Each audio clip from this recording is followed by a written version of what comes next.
नमस्कार सभी साथियों को।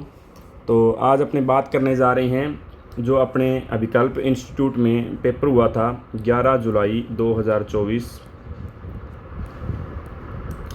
ये आपका पशु परीक्षर बैच का पेपर हुआ था। वीकली टेस्ट जो हमारे हर वीक जो टेस्ट होते हैं सभी बैच के, तो उसमें पशु परीक्षर बैच का आपका 11 जुलाई 2024 को जो टेस्ट हुआ था वो ये पेपर था। तो इसकी आज अपने आंसर की बात करेंगे। तो सबसे पहले चलते हैं अपने विज्ञान। सबसे पहले आपकी विज्ञान की कक्षा होती है 10 बजे से 10:40 तक। तो सबसे पहले 10 प्रश्न आपके विज्ञान के हैं। तो चलते हैं इन क्वेश्चनों की तरफ चर्चा करते हैं। पहला प्रश्न देखिए, आवर्त सारणी को कितने ब्लॉक में बांटा गया है? तो आवर्त सारणी का आपको 4 ब्लॉक में बांटा गया है। बी ऑप्शन राइट उत्तर होगा आपका। आवर्त सारणी को कितने वर्गों या समूहों में बांटा गया है? तो ये आपका सही उत्तर होगा 18। 6वें ब्लॉक में कुल कितने तत्व हैं? तो ए ऑप्शन 32 तत्व हैं। आवर्त सारणी में हैलोजनों को कौन से समूह में रखा गया है?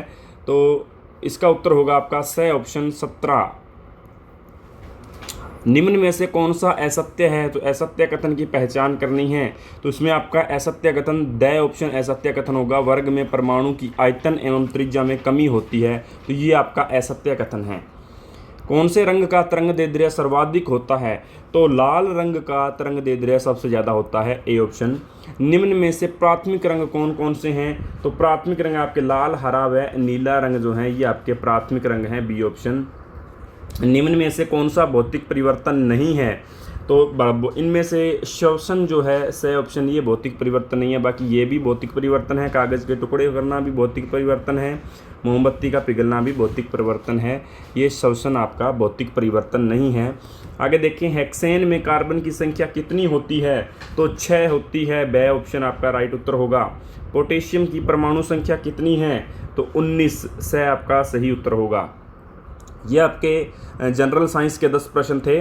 आगे बढ़ते हैं अपने राजस्थान की राज्य व्यवस्था। देखते हैं पहला प्रश्न।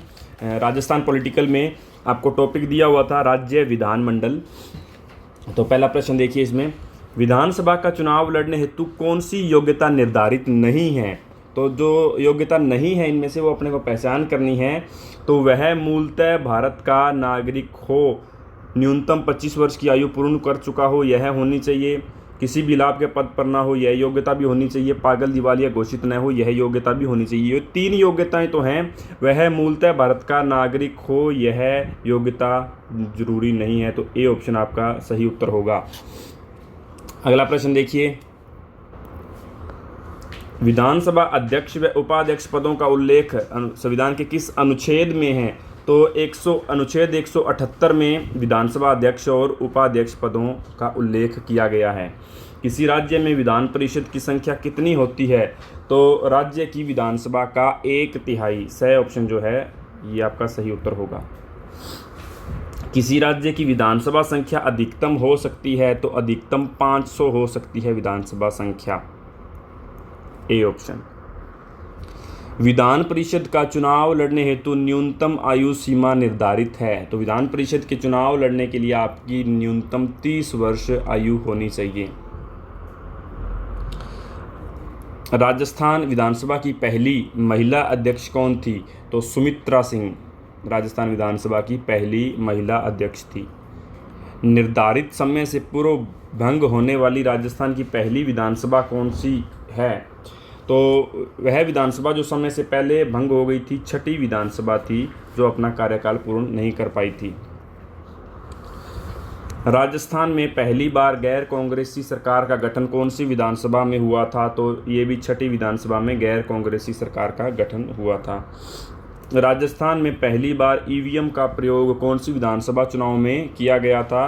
तो 12वीं विधानसभा चुनाव में सर्वप्रथम ईवीएम का प्रयोग किया गया था। इलेक्ट्रॉनिक वोटिंग मशीन का प्रयोग किया गया था। वर्तमान में गठित 16वीं विधानसभा में कुल कितनी महिला विधानसभा निर्वाचित हुई हैं? तो कितनी महिला विधायक निर्वाचित हुई हैं इसमें? तो ये आपका आंसर होगा इसका 20। तो ये आपका राजस्थान की पॉलिटिकल के क्वेश्चन थे 10 प्रश्न। आगे बढ़ते हैं अपने राजस्थान का भूगोल। तो राजस्थान के भूगोल में देखिए पहला प्रश्न, तो इसमें आपका टॉपिक दिया हुआ था राजस्थान का भौतिक प्रदेश। तो पहला प्रश्न देखिए, राजस्थान का रेगिस्तानी क्षेत्र प्राग, यहाँ प्राग लिखा हुआ है, ये प्राग है। प्राग ऐतिहासिक काल के किस भाग का अवशेष है? तो टेथीस सागर का अवशेष है राजस्थान, ध्यान रखना, सही ऑप्शन। राजस्थान के क्षेत्रफल का कितना भाग रेगिस्तानी क्षेत्र है? तो जैसे कि आप जानते हो कि राजस्थान का सबसे बड़ा भौतिक प्रदेश मरुस्थलीय प्रदेश ही है, जो राजस्थान के 61.11% भूभाग पर फैला हुआ है। तो अपने से यहाँ क्षेत्रफल कितने प्रतिशत भाग पर फैला है? तो 2/3 भाग पर फैला हुआ है। सही उत्तर आपका सही उत्तर होगा। उत्तर पश्चिमी शुष्क प्रदेश में वर्षा न होने का प्रमुख कारण क्या है? तो राजस्थान के उत्तर पश्चिमी या भारत के पश्चिमी क्षेत्र की बात करें तो वहाँ वर्षा न होने का प्रमुख कारण है अरावली का वृष्टि छाया प्रदेश होना, द ऑप्शन। राजस्थान का सर्वप्रथम भौतिक विभाजन किसने किया था? तो राजस्थान का सबसे पहले भौतिक विभाजन तो वीसी मिश्रा ने किया था। यहाँ मिक्शा लिखा गया है, ये मिश्रा है, वीसी मिश्रा।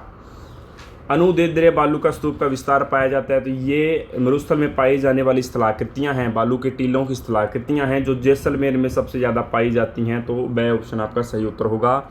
नागौरी उच्च भूमि की औसत ऊंचाई कितनी है? तो 300 से 500 मीटर नागौरी उच्च भूमि की औसत ऊंचाई है। अरावली वर्तमान में अपने किस रूप में विद्यमान है? तो अवशिष्ट रूप में विद्यमान है, ए ऑप्शन। निम्न पहाड़ियों का आरोही क्रम सही होगा। तो ये अरावली पर्वतमाला की चोटियों के नाम दिए हुए हैं, इनको आरोही क्रम में सेट करना है। तो इनका कौन सा क्रम सही है? तो शेर, देलवाड़ा, जरगा, अचलगढ़, ये सही ऑप्शन जो है ये आरोही क्रम में सही क्रम होगा। आगे देखिए, अरावली का कितने प्रतिशत हिस्सा राज्य में विद्यमान है? तो अरावली जैसा कि आप जानते हैं गुजरात के पालनपुर से शुरू होकर दिल्ली तक जाती है, लेकिन इसका अधिकतम हिस्सा राजस्थान में है। तो अरावली का 80% हिस्सा जो है वो राजस्थान के अंदर है। उसके बाद देखिए लास्ट प्रश्न है सुमेलित कीजिए। तो यहाँ पर आपको कुछ शब्द दिए गए हैं और आगे ये ऑप्शन आपके यहाँ पर लिखे नहीं गए हैं, जो आपको क्लास में लिखवाए गए थे। ये ABC लिखा गया, इसके आगे ऑप्शन नहीं लिखे गए हैं। तो मैं आपको बता देता हूँ, A के साथ था अजमेर और B ऑप्शन है आपका राजसमंद, C ऑप्शन है आपका पाली। तो ये आपका सुमेलित करना था कि ये जिलों से किनका संबंध है। तो इसका आंसर होगा आपका, और एक आपका चौथा भी दिया हुआ है बाकर में डी ऑप्शन आपका सिरोही है। तो इनको सुमेलित करना है। तो इनका संबंध देखिए, देसूरी की नाल का संबंध है वो है आपका पाली के साथ, और दूसरा आपका तारागढ़ का संबंध है अजमेर के साथ, और तीसरा आपका बोराट का पठार है, इसका संबंध है राजसमंद के साथ, और बाकर का संबंध है सिरोही के साथ। तो ये आपका चौथा जो ऑप्शन है, पहले का C, दूसरे का A, तीसरे का B, चौथे का D, ये आपका राइट उत्तर होगा। तो द ऑप्शन आपका सही उत्तर होगा। तो ये आपके राजस्थान के भूगोल के 10 प्रश्न थे। आगे बढ़ते हैं अपने राजस्थान की कला संस्कृति। इसमें आपको लोक देवता टॉपिक दिया गया था। पहला प्रश्न देखिए, पाबूजी की गाथा गीत पवाड़े किस जाति द्वारा गाए जाते हैं? तो ये आपके रेबारी जाति के द्वारा गाए जाते हैं, ए ऑप्शन। गोगा जी की ओल्डी कहाँ स्थित है? तो ये सांचौर के अंदर स्थित है गोगा जी की ओल्डी, बे ऑप्शन। गोगा जी का जन्म कब हुआ है? तो गोगा जी का जन्म भाद्रपद कृष्ण नवमी को हुआ था, भाद्रपद कृष्ण नवमी, द ऑप्शन जो आपका दिया हुआ है। अगला प्रश्न देखिए, किस लोक देवता ने शुद्धि आंदोलन चलाया था? तो रामदेव जी ने शुद्धि आंदोलन चलाया था, भी सही ऑप्शन आपका रामदेव जी होगा। बाबा रामदेव जी के भक्तों को क्या कहा जाता है जो रुणेचा की यात्रा पर जाते हैं? तो उन्हें जातरू कहा जाता है। बाबा रामदेव जी के वो भक्त जो रुणेचा की यात्रा करते हैं उन्हें जातरू कहा जाता है, वह ऑप्शन आपका सही उत्तर होगा। कौन सा देवता मारवाड़ के पंच पीरों में सम्मिलित नहीं है?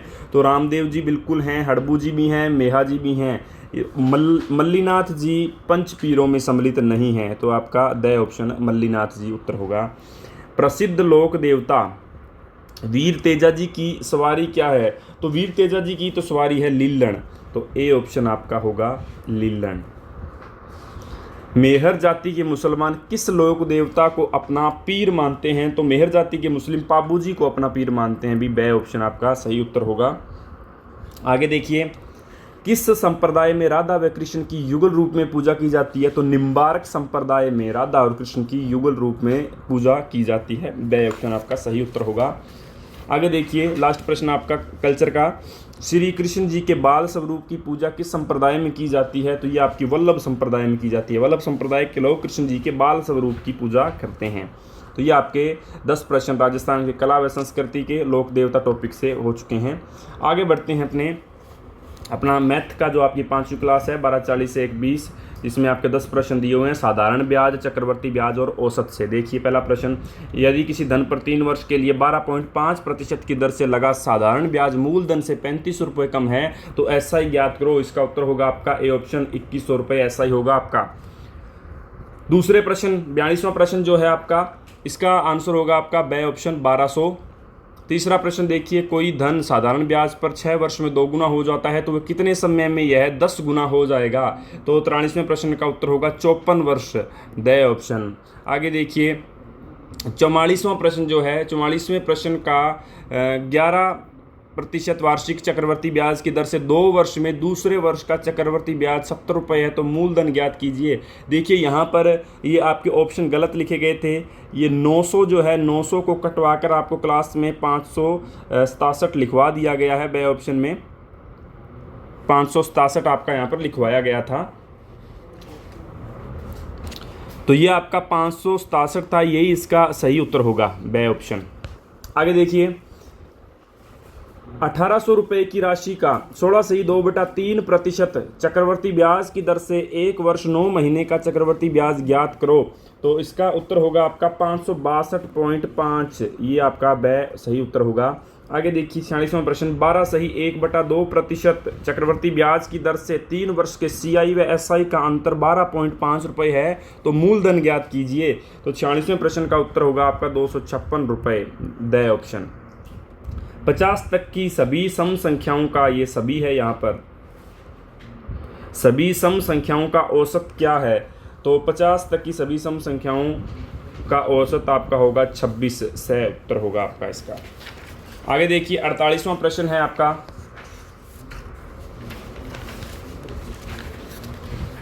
पचपन 49 67 47 22 का औसत ज्ञात कीजिए। तो इनका औसत होगा आपका 48, ब उत्तर होगा। 5 लगातार सम संख्याओं का औसत 40 है तो सबसे बड़ी संख्या क्या होगी? तो 44 सबसे बड़ी संख्या होगी, ए ऑप्शन। 58 लगातार संख्याओं का औसत 179 है तो पहली और अंतिम संख्या का योग ज्ञात करो। तो इसका योग होगा 358, ब।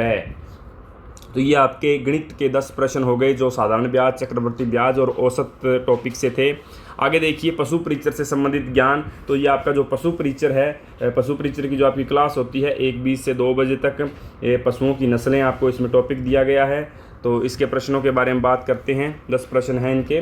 देखिए भारत में कृत्रिम गर्भाधान प्रथम बार कब किया गया? तो कृत्रिम गर्भाधान प्रथम बार 1943 में किया गया था, ब उत्तर होगा। कृत्रिम गर्भाधान की सबसे उपयुक्त विधि कौन सी है?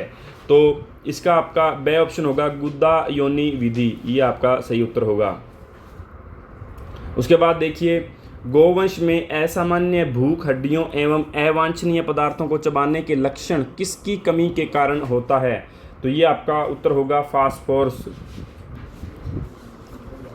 गाय की नाड़ी की गति प्रति मिनट कितनी होती है? तो गाय की नाड़ी की गति होती है 40 से 50 प्रति मिनट, ये आपका सही उत्तर जो होगा सही उत्तर होगा। गाय की नाड़ी की गति कौन सी धमनी द्वारा ज्ञात की जाती है? तो ये आपकी कॉक्सिजियल, द उत्तर होगा आपका। लाला गाय किस नस्ल की है? तो लाला गाय साहिवाल नस्ल की है, ए उत्तर होगा। भारतीय द्विप्रयोजनीय नस्लों में श्रेष्ठ नस्ल कौन सी है? तो ये है आपकी हरियाणवी नस्ल, ब उत्तर होगा। मिनिएचर गाय कहाँ पाई जाती है? तो मिनिएचर गाय केरल के अंदर पाई जाती है, ए उत्तर होगा। नेलोर के नाम से कौन सी नस्ल जानी जाती है? तो नेलोर के नाम से अंगोली नस्ल जानी जाती है, स उत्तर। भारत की सबसे अच्छी भारवाहक गाय की नस्ल कौन सी है? तो अमृत महल सबसे अच्छी भारवाहक गाय की नस्ल है। तो ये आपके पशु परीक्षर के 10 प्रश्न हो गए। उसके बाद देखिए आगे राजस्थान का इतिहास, जिसमें आपको साहित्य, मेवाड़ राजवंश और गुर्जर प्रतिहार टॉपिक दिया हुआ था। पहला प्रश्न देखिए, विजय स्तंभ का निर्माण किस युद्ध के बाद करवाया गया था? तो भी सारंगपुर युद्ध के बाद विजय स्तंभ का निर्माण करवाया गया था, बे ऑप्शन। गागरोन का युद्ध कब हुआ था? तो 1519 में हुआ था गागरोन का युद्ध। हल्दी घाटी युद्ध में अकबर का जो हाथी युद्ध में था उसका नाम क्या था? तो मर्दाना हाथी था। अभी सह जो ऑप्शन दिया हुआ है मर्दाना, ये हल्दी घाटी के युद्ध में अकबर के हाथी के नाम था। मुगल सिसोदिया राठौड़ युद्ध में मारवाड़ का राजा कौन था? तो उस समय मारवाड़ का राजा अजीत सिंह था, बे ऑप्शन। मेरुतुंग द्वारा लिखित ग्रंथ कौन सा है? तो मेरुतुंग द्वारा प्रबंध चिंतामणि ये ग्रंथ लिखा गया था, सह उत्तर होगा। निम्न में से राजस्थान का प्रथम इतिहासकार कौन है? तो कर्नल जेम्स टोड, जिसको घोड़े वाले बाबा भी कहा जाता है, तो कर्नल टोड राजस्थान के प्रथम इतिहासकार हैं। राजस्थान का गजेटियर किसे कहा गया है? तो मारवाड़ का प्रगना रिविगत को राजस्थान का गजेटियर कहा गया है। कर्णिदास द्वारा रचित ग्रंथ कौन सा है? तो कर्णिदास द्वारा रचित ग्रंथ है सूरज प्रकाश। आगे देखिए, किसे राम का प्रतिहार एवं विशुद्ध क्षत्रिय कहा गया है? तो नागभट्ट को राम का प्रतिहार एवं विशुद्ध क्षत्रिय कहा गया है।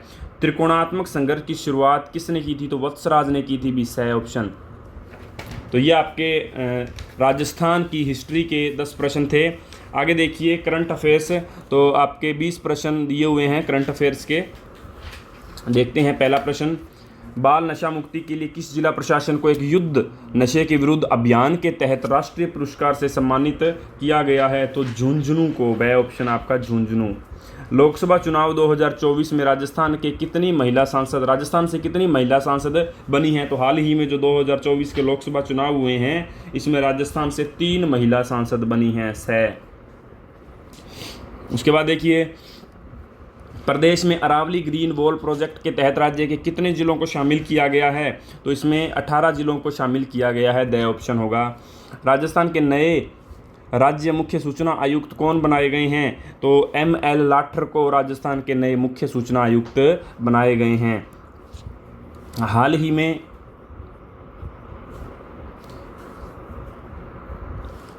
ही में चर्चित सांवरिया सेठ का मंदिर राजस्थान के किस जिले में स्थित है? तो सांवरिया सेठ का मंदिर जो है वो चित्तौड़गढ़ जिले के अंदर स्थित है। राजस्थान पुलिस के नए DGP उत्कल किसे बनाया गया है? तो ये आपके बनाया गया है रंजन साहू जी को, सही ऑप्शन जो आपका सही उत्तर होगा। हाल ही में राजस्थान के किस मंत्री ने अपने पद से इस्तीफा दिया है? तो किरोड़ी लाल मीणा ने अपने पद से इस्तीफा दिया है, वह ऑप्शन आपका सही उत्तर होगा। उसके बाद देखिए, हाल ही में पहली बार किस देश में महाराणा प्रताप महोत्सव का आयोजन किया गया है? तो जॉर्जिया देश में महाराणा प्रताप महोत्सव का आयोजन किया गया है, जो यूरोप का एक देश है। केंद्रीय विधि मंत्रालय ने जस्टिस S चंद्रशेखर को राजस्थान उच्च न्यायालय का कौन सा न्यायाधीश नियुक्त किया है? तो हाल ही में जस्टिस S चंद्रशेखर को राजस्थान का चीफ जस्टिस नियुक्त किया गया है, तो ये 33वें मुख्य न्यायाधीश हैं, द ऑप्शन आपका सही उत्तर होगा। मुख्यमंत्री ने राजस्थान में कितने फ्लाइंग स्कूल खोलने की मंजूरी प्रदान की है? तो 3 फ्लाइंग स्कूल खोलने की मंजूरी प्रदान की है। आगे देखिए, हाल ही में घुड़सवारी में अर्जुन पुरस्कार पाने वाली पहली भारतीय महिला एथलीट कौन है? तो दिव्य कीर्ति ने घुड़सवारी में अर्जुन पुरस्कार प्राप्त किया है। हाल ही में संघाई सहयोग संगठन का बेलारूस को कौन सा सदस्य बनाया गया है? तो 10वां सदस्य बनाया गया है बेलारूस को। गुट निरपेक्ष आंदोलन का कौन सा शिखर सम्मेलन कंपाला में प्रारंभ होगा? तो ये 19वां शिखर सम्मेलन कंपाला में है जो प्रारंभ होगा। यूनेस्को विश्व धरोहर समिति के कौन से सत्र की मेज़बानी भारत करेगा? तो ये 46वें सत्र की मेज़बानी भारत करेगा, बे ऑप्शन आपका सही उत्तर होगा। हाल ही में पहली बार मेनलैंड सिरों का फोटोग्राफिक दस्तावेजी कहाँ किया गया है? तो ये आपका असम में किया गया है, ए ऑप्शन सही उत्तर होगा। हाल ही में अप्रैल 2024 में सर्वाधिक GST संग्रह में योगदान देने वाला राज्य कौन सा है? तो अप्रैल 2024 में सबसे ज़्यादा GST महाराष्ट्र राज्य से GST प्राप्त हुई है, तो सही उत्तर आपका सही होगा। हाल ही में यूपीएससी के योग्य उम्मीदवारों को कितने रुपए की सहायता प्रदान करने के लिए निर्माण पोर्टल लॉन्च किया गया है? तो ये आपका उत्तर होगा इसको 1 लाख की सहायता प्रदान करने के लिए निर्माण पोर्टल का लॉन्च किया गया है। अगला प्रश्न देखिए, हाल ही में उन्नत पृथ्वी अवलोकन उपग्रह ALO4 को किस देश ने लॉन्च किया है? तो इसे जापान ने लॉन्च किया है, डी ऑप्शन। दक्षिणी एशिया का सबसे बड़ा उड़ान प्रशिक्षण संगठन किस राज्य में स्थापित किया जाएगा? तो ये आपका महाराष्ट्र में स्थापित किया जाएगा, ए ऑप्शन। संयुक्त सैन्य अभ्यास मैत्री भारत और किस देश के बीच आयोजित किया जाता है? तो भारत और थाईलैंड के बीच में आयोजित किया जाता है। तो ये आपके करंट अफेयर्स के 20 प्रश्न हो गए और इसी के साथ आपका जो 11 जुलाई 2024 को पशु परीक्षर का पेपर हुआ था उसके सारे क्वेश्चनों पर अपनों ने चर्चा कर ली है। और यदि आपको किसी भी प्रकार की और जानकारी चाहिए तो आप हमारे अभिकल्प इंस्टीट्यूट जो नज़दीक भगत सिंह चौक हनुमानगढ़ जंक्शन में स्थित है यहाँ पर विजिट करके इंक्वायरी कर सकते हैं, जानकारी प्राप्त कर सकते हैं। इसके अलावा आप 960228 62 ये हमारे मोबाइल नंबर हैं, इस पर कॉल करके भी जानकारी प्राप्त कर सकते हैं। और हमारे टेलीग्राम चैनल के साथ जुड़िए। अभिकल्प इंस्टीट्यूट हमारा टेलीग्राम चैनल है जिस पर हम डेली नए नए करंट अफेयर्स के क्वेश्चन डालते हैं, वहीं से पेपर में क्वेश्चन दिए जाते हैं। और हमारा यूट्यूब चैनल है स्टडी विद SK वर्मा, जिसमें हम हमारे जितने भी कोचिंग सेंटर में वीकली टेस्ट होते हैं उस वीकली टेस्ट की आंसर की उससे अगले दिन इस यूट्यूब चैनल पर प्रोवाइड करवा दी जाती है। और हमारे वेबसाइट है abhikalpinstitute.com जिस पर आपको करंट अफेयर्स मिल जाएंगे। तो ये अपना पशु परीक्षर बैच 2024 का 11 जुलाई 2024 को होने वाला वीकली टेस्ट था। तो उम्मीद है आप सभी को समझ में आ गया होगा। तो अपने मिलते हैं अगली नेक्स्ट वीडियो में अगले पेपर के साथ, तब तक के लिए टेक केयर।